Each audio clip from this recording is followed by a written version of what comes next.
Hello viewers, నమస్తే. నా పేరు doctor Kavya Reddy, fertility consultant, 49 hospital, Vizag.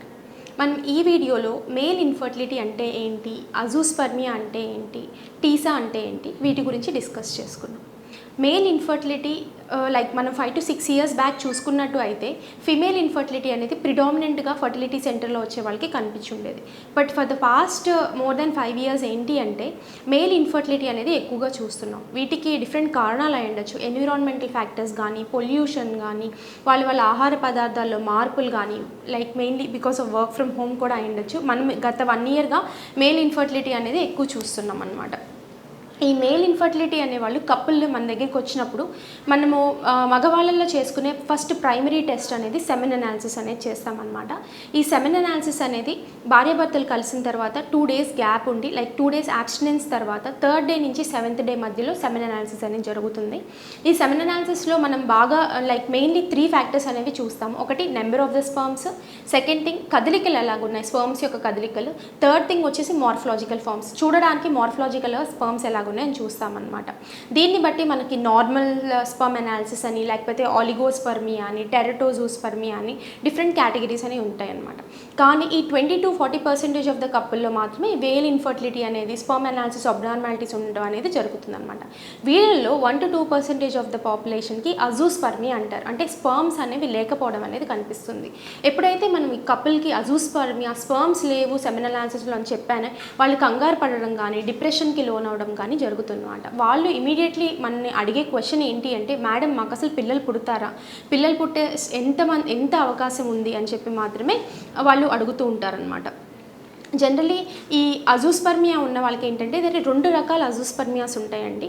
కణాలు లేకపోవడం అనేది 2 రకాల కారణాల మూలంగా అవుతుంటుంది. ఒకటి, టెస్టిస్లో స్పర్మ్స్ అనేవి ప్రొడ్యూస్ కాకపోవడం, అంటే టెస్టిస్ సైజ్ తక్కువ ఉండడం కానీ, టెస్టిస్ వాల్యూమ్ తక్కువ ఉండడం కానీ జరుగుతుంది. This is one of the reason. ఇంకోటి ఏంటంటే అండి, ఈ టెస్టిస్లో అసలు స్పర్మ్స్ ఎక్కడ ప్రొడ్యూస్ అవుతాయి, అది అసలు ఎలాగ బయటికి వస్తుందని మనం తెలుసుకోవాలి. ఫస్ట్ స్పర్మ్స్ అనేవి ఫస్ట్ టెస్టిస్లో ఫార్మ్ అవుతాయండి. ఈ టెస్టిస్లో ఫార్మ్ అయిన స్పర్మ్స్ ఏవైతే ఉన్నాయో అవి బయటికి ఒక ట్యూబ్ ద్వారా బయటకు వస్తాయి అనమాట. ఆ ట్యూబ్కి డిఫరెంట్ పేర్లు ఉంటాయి. ఫస్ట్ థింగ్, ఆ స్పర్మ్స్ బయటకు వచ్చేదాన్ని ఎపిడిడిమిస్ అంటారు. ఎపిడిడిమిస్ తర్వాత వాస్ డిఫరెన్స్ కలిగి తర్వాత ఎజాక్యులేటరీ డక్ట్ అనే దాని ద్వారా ఈ స్పర్మ్స్ అనేవి బయటికి రావడం జరుగుతుందన్నమాట. ఫార్మ్ అయిన స్పర్మ్స్ ఫార్మేషన్ అయిన తర్వాత ఈ ఎపిడిడిమిస్లో బ్లాక్ కానీ, వాస్ డిఫరెన్స్ బ్లాక్ కానీ, లేకపోతే ఎజాక్యులేటరీ డక్ట్లో బ్లాక్ ఉంటే మాత్రము స్పర్మ్స్ అనేవి టెస్టిస్లో ఫార్మ్ అయినప్పటికీ మనకి సెమెన్ అనాలిసిస్ చేసినప్పుడు అజూస్పర్మియా అనేది బయటపడుతుంది. మనం ఈ కండిషన్స్ని ఎలాగా డిఫరెన్షియేట్ చేస్తాం, అజూస్పర్మియానా అబ్స్ట్రక్టివ్ అజూస్పర్మియానా నాన్ అబ్స్ట్రక్టివ్ అజూస్పర్మియానా అంటే వాళ్ళ కొన్ని హార్మోనల్ టెస్టులు చేస్తాము. లైక్ బ్రెయిన్ నుంచి ప్రొడ్యూస్ అయ్యే హార్మోన్స్ ఉంటాయి, దాన్ని మనం FSH, LH, టెస్టోస్టెరాన్ అంటాము, అండ్ ఈస్ట్రాడాల్. ఈ హార్మోన్ టెస్ట్లనే వాళ్ళు చేయడం జరుగుతుంది. అట్ ద సేమ్ టైం మనకి ఆడవాళ్ళకి స్కాన్ ఎలా చేస్తామో అలాగే మగవాళ్ళకి కూడా స్కాన్ ఉంటుందండి. దాంట్లో ఏంటంటే టెస్టిస్ యొక్క సైజ్ కానీ, టెస్టిస్ వాల్యూమ్ ఎంత ఉంది కానీ దాన్ని బట్టి లైక్ వారికోసిల్ ఏమన్నా ఉందా అని చెప్పి చూస్తామన్నమాట. నెక్స్ట్ దీన్ని బట్టి మనకి అబ్స్ట్రక్టివ్ అజూస్పర్మియానా నాన్ అబ్స్ట్రక్టివ్ అజూస్పర్మియానా అని అర్థమవుతుంది. ఒకవేళ it is a non obstructive azoospermia అంటే మనకి వాళ్ళకి ప్రెగ్నెన్సీ వచ్చే అవకాశం చాలా ఎక్కువ ఉంటుందండి. ఎందుకంటే మనకి బయటికి రావడం లేదు, స్పర్మ్స్ అనేవి లోపల ప్రొడ్యూస్ అవుతున్నాయి. కాబట్టి మనము టీసా అనే పద్ధతి ద్వారా ఆ స్పర్మ్స్ని బయటికి తీసి వాటిని భార్య యొక్క ఎగ్తో కలిపి పిండాన్ని IVF ద్వారా కానీ, ICSI ద్వారా కానీ ఫామ్ చేయడం అనేది జరుగుతుందన్నమాట. ఈ ఎంబ్రియో ఒకసారి ఫార్మ్ అయిన తర్వాత గర్భసంచి లోపలికి ప్రవేశపెట్టడం అనేది జరుగుతుంది. టీసా అంటే ఏమిటి అంటే టెస్టిక్యులర్ స్పర్మ్ ఆస్పిరేషన్. ఇది ఎలాగా చేస్తారు అంటే మగవాళ్ళలో it is done under anaesthesia. అంటే మత్తు ఇచ్చిన తర్వాత చేస్తాము. మత్తు ఇచ్చిన తర్వాత టెస్టిస్ లోపలికి చిన్న నీడిల్ దాన్ని ఇంట్రడ్యూస్ చేస్తామండి. చిన్న నీడిల్ ఇంట్రడ్యూస్ చేసిన తర్వాత ఆ టెస్టిక్యులర్ టిష్యూని ఆస్పిరేట్ చేయడం అనేది జరుగుతుంది.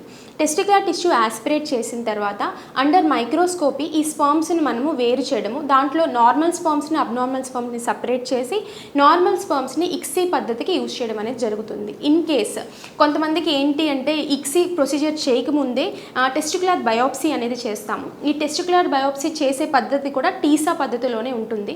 ఒకవేళ మనకి బయోప్సీలో ఎక్కువ నెంబర్ ఆఫ్ స్పర్మ్స్ వచ్చినట్లయితే ఆ స్పర్మ్ శాంపిల్ని మనం ఫ్రీజ్ చేసి నెక్స్ట్ ICSIకి వెళ్ళినప్పుడు ఆ స్పర్మ్స్ని యూజ్ చేయడం అనేది కూడా జరుగుతుందన్నమాట. దీన్ని టీసా అంటాము.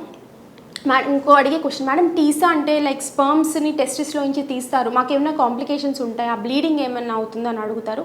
TESA is a simple day care procedure. అది మనం ఆ రోజు చేసి పేషెంట్ని అదే రోజు పంపించేస్తాము. కాంప్లికేషన్స్ అనేవి చాలా తక్కువ ఉండే అవకాశమే ఉంటుంది. మ్యాక్సిమం అయితే కొంచెం బ్లీడింగ్ అనేది అవుతుంది. దానివల్ల కూడా మనం కంగారు పడాల్సిన అవసరం ఏమీ లేదు. నెక్స్ట్ కామన్లీ అడిగే క్వశ్చన్, మేడం టీసా చేసే సక్సెస్ రేట్ ఎంత, స్పర్మ్స్ అనేవి ఎలాగొస్తాయి అని అడుగుతారు. టీసా సక్సెస్ రేట్ 70 నుంచి 80% దాకా ఉంటుందండి ఇన్ కేస్ ఆఫ్ అబ్స్ట్రక్టివ్ అజూస్పర్మియాస్. ఈ అబ్స్ట్రక్టివ్ అజూస్పర్మియాస్ 70% మనకి టెస్టిస్లో నుంచి స్పర్మ్స్ని తీస్తాం కాబట్టి వాటిని మనం యూజ్ చేసి సక్సెస్ఫుల్ ఎంబ్రియోస్ ఫామ్ చేసే అవకాశం అనేది ఎక్కువ ఉంటుంది. నెక్స్ట్ అడిగే క్వశ్చన్ ఏంటంటే, మేడం ఒట్టి టీసా పద్ధతి ద్వారానే చేస్తామా, ఇంకేమైనా టెక్నాలజీస్ ఉన్నాయా చేయడానికి అంటే, నెక్స్ట్ వచ్చి చేసేదాన్ని పీసా అంటారు. మనం ఏదైతే నేను ఇందాక చెప్పానో టెస్టిస్లో నుంచి ఎపిడిడమిస్ స్పర్మ్స్ వెళ్ళినప్పుడు ఎపిడిడమిస్లో నుంచి కూడా స్పర్మ్స్ యాస్పిరేషన్స్ అనేవి కొన్ని హాస్పిటల్లో జరుగుతూ ఉంటాయండి. ఎప్పుడైతే ఎపిడిడమిస్లో నుంచి స్పర్మ్స్ అనేవి రాలేదో కొంతమంది అప్పుడే టీసా అనేది చేస్తారు. ఏంటి డిఫరెన్స్ టీసాకి పీసాకి ఏంటి అంటే, లైక్ జనరల్లీ టీసా చేసినప్పుడు కొంచెం సక్సెస్ అనేది ఎంబ్రియో ఫార్మేషన్ సక్సెస్ అనేది ఎక్కువయ్యే ఛాన్సెస్ ఎక్కువ ఉంటాయి. ఎందుకంటే ఎపిడిడమిస్లో స్పర్మ్స్ అనేవి చాలా రోజుల నుంచి అలా ఉండిపోతాయి కాబట్టి మనము పీసా చేసినప్పుడు యాస్పిరేట్ చేసే స్పర్మ్స్ ఏదైతే ఉంటాయో వాటికి కొంచెం డిఎన్ఏ ఫ్రాగ్మెంటేషన్ అంటాం అనమాట. అంటే స్పర్మ్స్ యొక్క న్యూక్లియస్లో ఉండే క్రోమోజోమ్స్ కానీ డిఎన్ఏ కానీ ఫ్రాగ్మెంట్ అయ్యే అవకాశము ఈ స్పర్మ్స్ని యూజ్ చేయడం ద్వారా, ఇక్సీలో యూజ్ చేయడం ద్వారా ఎంబ్రియో క్వాలిటీ కొంచెం తగ్గే అవకాశం అనేది ఉంటుందండి. సో జనరల్లీ మనం టీసానే ప్రిఫర్ చేయడం అనేది జరుగుతుంది. మేడం ఇన్ కేస్ టీసాలో అవ్వలేదు, లైక్ నాన్ అబ్స్ట్రక్టివ్ అజూస్పర్మియా ఉంది, వీళ్ళకి ఏమైనా కండిషన్స్ ఉంటాయా, మనం వాళ్ళ దగ్గర నుంచి స్పర్మ్స్ తీయచ్చా అంటే, వీళ్ళకి లైక్ మైక్రో టీసా అనే పద్ధతి ద్వారా స్పర్మ్స్ని స్పెర్మాటిక్ ట్యూబ్యూల్స్ నుంచి కొంచెం డైరెక్ట్లీ ఎక్స్ట్రాక్ట్ చేసే అవకాశం ఉంటుందండి. ఈ మైక్రో టీసా అనేది ఏంటి అంటే, it is done under microscope, it is done under anaesthesia. ఈ మైక్రోస్కోపీలో ఎప్పుడైతే మనం చూస్తామో లైక్ నాన్ అబ్స్ట్రక్టివ్ అజూస్పర్మియా వాళ్ళకి ఏంటంటే ఒక్క సెమినిఫెరస్ ఒక్క ట్యూబ్యూల్లో మాత్రమే స్పర్మ్స్ ఉంటాయి. మైక్రోస్కోపీ చేయడం ద్వారా ఏంటంటే మనం ఆ పర్టికులర్ సెమినిఫెరస్ ట్యూబ్స్ తీసి స్పర్మ్స్ని ఎక్స్ట్రాక్ట్ చేసే అవకాశం అనేది ఉంటుంది. బట్ ఈ మైక్రోటీసా అనేది అన్ని చోట్ల అవైలబిలిటీ ఉండదు. It is only available in higher సెంటర్స్లో ఉంటుందన్నమాట. సో మోస్ట్ కామన్లీ మనం చేసేది ఏంటి అంటే, టీసా ద్వారా అబ్స్ట్రక్టివ్ అజూస్పర్మియా ఉన్న వాళ్ళకి ప్రెగ్నెన్సీ వచ్చే అవకాశాన్ని మనం కలిగించవచ్చు. సో టీసా అనేది చేయించుకోవడానికి భయపడాల్సిన అవసరం ఏమీ లేదు. It is not a very complicated procedure, it is not a harmful procedure as well. మా 49 యూట్యూబ్ ఛానల్ ని సబ్స్క్రైబ్ చేసుకోండి. Fertility specialist doctor Jyothi and team వీడియోల ద్వారా ఇచ్చే సలహాలు సూచనలు పాటించండి. మేము మీ నమ్మకాన్ని నిజం చేస్తాం.